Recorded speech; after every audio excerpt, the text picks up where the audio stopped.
এবার ঈদে লম্বা ছুটি পেতে যাচ্ছেন সরকারের চাকুরিজীবীরা। আগামী ৩রা এপ্রিল নির্বাহী আদেশে ছুটি দেওয়ার প্রস্তাব অনুমোদনের ফলে ছুটি মিলবে টানা ৯ দিন। প্রতি বছর ১ মাস সিয়াম সাধনার পর আসে পবিত্র ঈদ উল ফিতর, আর তা উদযাপনের জন্য ঈদের আগে পরে মিলিয়ে ৩ দিন সাধারণ ছুটি পেত সরকারি চাকরিজীবীরা। অন্তর্বর্তীকালীন সরকার ক্ষমতা আসার পর সাধারণ ছুটি ২ দিন বাড়িয়ে ৫ দিন করে গেল বছরের ১৭ অক্টোবর।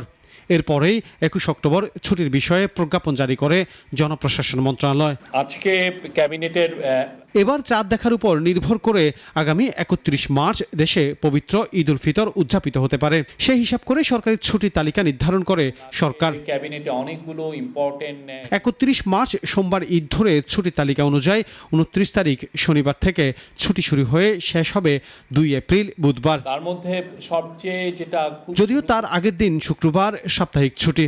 এতে করে সরকারি চাকরিজীবীদের মূলত ছুটি শুরু হবে শুক্রবার থেকে।